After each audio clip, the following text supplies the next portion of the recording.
Two be very honest অন্যরকম হতে পারতো, বাট বাংলাদেশ ক্রিকেট বোর্ডের পরিচালনা পর্ষদ থেকে পদত্যাগ করেছেন খালেদ মাহমুদ। 3 অক্টোবর শেষ হচ্ছে বাফুফেতে কাজী সালাউদ্দিন অধ্যায়। 26 অক্টোবর বাফুফে নির্বাচন, সেখানে যে জিতবে সেই আগামী 4 বছর চালাবে ফুটবল। আসসালামু আলাইকুম সুপ্রিয় দর্শক বন্ধুরা, এবার শেষ পর্যন্ত বিসিবি পরিচালক থেকে পদত্যাগ করেছেন খালেদ মাহমুদ সুজন খান। দর্শক বন্ধুরা, অনেকদিন থেকে কোচ চান্দিকা হাথুরু সিংয়ের সাথে তার দ্বন্দ্ব ছিল, তবে শেষ পর্যন্ত কী কারণে পদত্যাগ করেছেন এবার সেই সকল বিষয়গুলোকে কেন্দ্র করে মুখ খুলেছেন। অন্যদিকে বাফুফের সভাপতি কাজী সালাউদ্দিন যেন এক দানব হয়ে গত 17 বছর থেকে এক স্থানে অবস্থান করেছেন। তবে এবার শেষ পর্যন্ত বাফুফের সভাপতি পদ থেকে অতি শীঘ্রই তার শেষ হতে চলেছে মেয়াদ। দর্শক বন্ধুরা, এবার সেই সকল বিষয়গুলোকে কেন্দ্র করে আপনাদের মাঝে বেশ কিছু গুরুত্বপূর্ণ তথ্য তুলে ধরেছি এবং সেই সাথে অতি শীঘ্রই বাফুফের সভাপতি কাজী সালাউদ্দিনও পদত্যাগ করতে যাচ্ছেন। তো দর্শক বন্ধুরা, চলুন আমরা প্রথমে খালেদ মাহমুদ সুজনের বেশ কিছু গুরুত্বপূর্ণ কথা শুনে নেই। অবশ্যই পুরো ভিডিও দেখবেন, তাহলে এই সকল বিষয়গুলো পরিপূর্ণ বুঝতে পারবেন। টু বি ভেরি অনেস্ট অন্যরকম হতে পারতো, বাট বাংলাদেশ ক্রিকেট বোর্ডের পরিচালনা পর্ষদ থেকে পদত্যাগ করেছেন খালেদ মাহমুদ সুজন। বিসিবি পরিচালক হিসেবে গেম ডেভেলপমেন্ট কমিটির প্রধান ছিলেন সাবেক এই অধিনায়ক। দেশের ক্রিকেটের নিয়ন্ত্রক সংস্থা থেকে বর্ষিয়ান এই ক্রিকেট ব্যক্তিত্বের পদত্যাগ চাঞ্চল্যের সৃষ্টি করেছে। লম্বা সময় ধরে বিসিবির পরিচালক হিসেবে দায়িত্ব পালন করে আসছিলেন সুজন। কাজ করেছেন নানা গুরুত্বপূর্ণ ভূমিকায়। তবে সাবেক বোর্ড সভাপতি নাজমুল হাসান পাপনের পদত্যাগের পর পরিচালকদের মধ্যে পদত্যাগের হিড়িক পড়লে সেই দলে যোগ দিলেন সুজনও। এর আগে বিসিবি পরিচালকের পদ থেকে পদত্যাগ করেন শফিউল আলম চৌধুরী নাদেল ও নাইমুর রহমান দুর্জয়। নাদেল বিসিবির নারী উইংয়ের চেয়ারম্যান ছিলেন, দুর্জয় ছিলেন এইচপি ইউনিটের প্রধান। ফারুক আহমেদ বিসিবির সভাপতি হওয়ার পর বোর্ড সভাতে যোগ দিয়েছিলেন সুজন। তিনি বিসিবি থেকে পদত্যাগ করবেন তা অনেকেই ভাবতে পারেননি। বিসিবি পরিচালক বা গেম ডেভেলপমেন্ট কমিটির প্রধান ছাড়াও নানা ভূমিকায় দেশের ক্রিকেটে যুক্ত ছিলেন সুজন। অনূর্ধ্ব 19 বিশ্বকাপ জয়ের পেছনে বড় ভূমিকা রাখা সাবেক এই ক্রিকেটার বিপিএল ও ডিপিএল এ নিয়মিতই কোচিং করান। ক্রিকেটার তুলে আনার পেছনে আছে তার বড় ভূমিকা। বিসিবি থেকে পদত্যাগ করলেও আগামী দিনে সুজন কি অন্য কোনো ভূমিকায় দেখা যাবে কিনা, সেই প্রশ্নের উত্তর আপাতত সময়ের হাতে। সিয়াম চৌধুরী, বিডি ক্রিক টাইম। আজকের পর থেকে খালি রাওয়ালপিন্ডির টেস্ট ম্যাচটাই মনে থাকবে, প্রত্যেকটা ব্যাটিং মনে থাকবে, প্রত্যেকটা উইকেট মনে থাকবে। ওটাই এখন অনেক খুশির ব্যাপার আর কি মানুষের জীবনে। একটা টেস্ট ম্যাচ যে কোনো জয় অনেক বড় কিছু। টেস্টে দেশের বাইরে জয়, আপনি আবেগতাড়িত নিশ্চয়ই, এবং একই সঙ্গে পেশাদার মানুষ। এই জয়টা আপনি এখনো বোর্ডে আছেন, নিশ্চয়ই আগের বোর্ডেরও কৃতিত্ব থাকবে। মানে এটা ধরে আমাদের নিশ্চয়ই এগিয়ে যাওয়ার সময় এটা। না, তা তো অবশ্যই, মানে কৃতিত্ব তো সবার, আসলে প্লেয়ারদের কৃতিত্ব সবার আগে।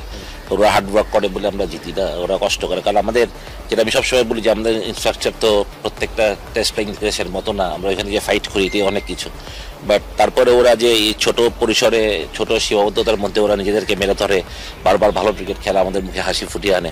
এটা অবশ্যই কৃতিত্ব সবার। অবশ্যই বোর্ডে যারা ছিলেন বা এখন যারা আছেন বা যারা আগামীতে আসবেন, আমাদের সামনে জ্বরই পালা, আমি এগুলো মনে করি। সত্যি কথা, আমাদের ইয়াং টিম দেখতে ভালো লাগে যে বাচ্চা ছেলেরা ভালো খেলছে, মাঠে ফাইট করছে। আপনি দেখেন প্রত্যেকটা ছেলে, ইয়াং শরীফুল, নাহিদ রানা কিংবা হাসান, সবাই কত বয়সে ছেলেগুলার, কিংবা খালি আমাদের এক্সপিরিয়েন্স বলতে মিরাজ, সাকিব, মুশি বা লিটন দাস বা কোনো অর্থ শান্তও হয়তো, বা তারপরেও কতটা টেস্ট ম্যাচ ওরা খেলেছে। বা ডেফিনেটলি মিরাজ, আমি বলি করি সাকিব অ্যান্ড মুশি আমাদের ব্যাকবোন, এবং মুশি আবারও প্রমাণ রাখলো যে এত ইম্পর্টেন্ট হয়। ওরা এত বছরের পরিশ্রম, মানে ও যে প্রতিদিন হার্ডওয়ার্ক করে, নিজেকে মেরে ধরে চেষ্টা করে প্রতিদিন, এটারই ফসল আমি মনে করি। প্রত্যেকটা যে কষ্ট করে যে বিল্ড আপ করেছে ইনিংসটাকে, সাথে লিটন এবং মিরাজের যে একটা কন্ট্রিবিউশন, যে 96 এমন কি কোনো ঘটনা আছে যে বাফুফে থেকে আপনি টাকা পাবেন বাংলাদেশ সুপার লিগ করার জন্য? তো এইটা করার জন্য ফুটবল ফেডারেশন আমরা একটা চুক্তিও করেছিলাম, 50 লাখ টাকা অ্যাডভান্সও দিয়েছিলাম। এইটা তো কোনো রিফান্ড নাই, কোনো কিছু নাই। আদৌ তারা এটা দেখিয়েছিল কিনা, কি করেছিল কিনা আমরা জানি না, সেটাকে আমরা পাই।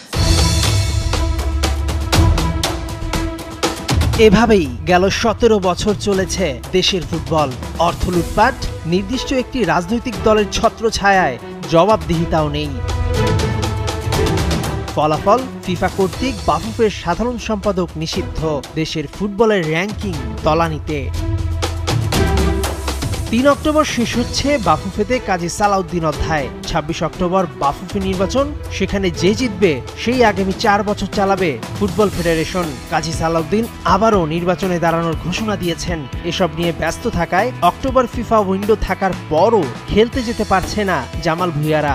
আসল কথা, টাকা নেই। আমরা AFC এশিয়ান কাপ কোয়ালিফায়ার্সের ম্যাচ হচ্ছিল মার্চের উইন্ডোতে, 2025-এর মার্চের উইন্ডোতে।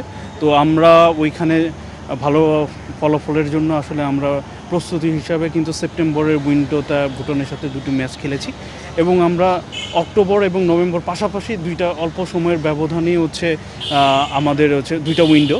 সো বাট আমরা যেহেতু নির্বাচন, আমরা আগে থেকেই একটা শিডিউল ছিল যে আমরা নভেম্বর উইন্ডোটাকে ইউজ করব। তবে ঠিকই নভেম্বরে ফিফা প্রীতি ম্যাচ খেলবে হাভিয়ের কাবরেরার শিষ্যরা, কেননা ভুটানের বিপক্ষে 1 জয় আর 1 হারে পয়েন্ট টেবিলে খুব বেশি উন্নতি হয়নি।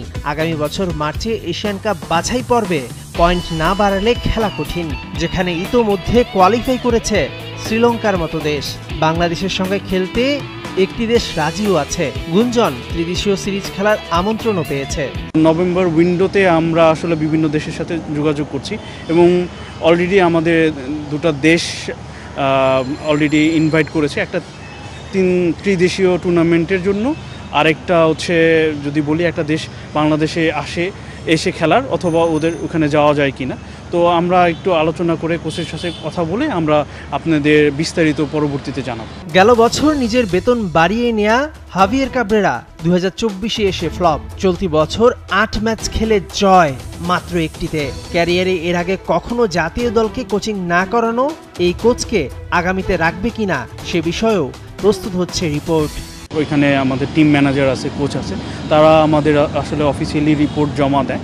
তো তারা রিপোর্ট জমা দিলে আমরা সভাপতি মহোদয় বলেন, আমাদের ন্যাশনাল টিমস কমিটি বলেন, তাদের সাথে আমরা আলাপ আলোচনা করব। অক্টোবরে মেয়েদের সাফ শিরোপা ধরে রাখার মিশনে নেপালে খেলতে যাচ্ছে বাংলাদেশ। আছে বয়স ভিত্তিক টুর্নামেন্টও, তবে মাঠের খেলার চাইতে মাঠের বাইরের প্রেক্ষাপট আলোচনায় থাকা দেশের ফুটবলে হট টপিক নির্বাচনে কাজী সালাউদ্দিনের প্রতিপক্ষ হচ্ছে কে? মেহেদী নাইম, একাত্তর। দর্শক বন্ধুরা, আপনারা হয়তো খালেদ মাহমুদ সুজন স্যারের এই সকল কথাগুলো শুনে অবশ্যই বুঝতে পেরেছেন এবার শেষ পর্যন্ত তিনি মনের কষ্ট নিয়ে কান্না করে, চোখ ভিজা কান্না নিয়ে এবার শেষ পর্যন্ত পদত্যাগের ঘোষণা দিয়েছেন এবং তিনি বাংলাদেশ ক্রিকেট বোর্ডের পরিচালক পদ থেকে পদত্যাগ করেছেন। তবে শেষ পর্যন্ত আবারও কি যুক্ত হতে পারবেন বাংলাদেশ ক্রিকেট বোর্ডের সাথে, নাকি এখান থেকে শেষ হতে চলেছে তার ক্রিকেটের কোচিং এবং বাংলাদেশের ক্রিকেটের সাথে যুক্ত থাকার শেষ সময়?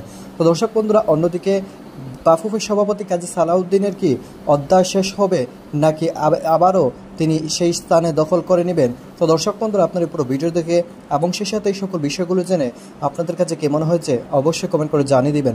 তো দর্শক বন্ধুরা, ভালো থাকুন, সুস্থ থাকুন। আল্লাহ হাফিজ। আসসালামু আলাইকুম ওয়া রাহমাতুল্লাহি ওয়া বারাকাতুহু।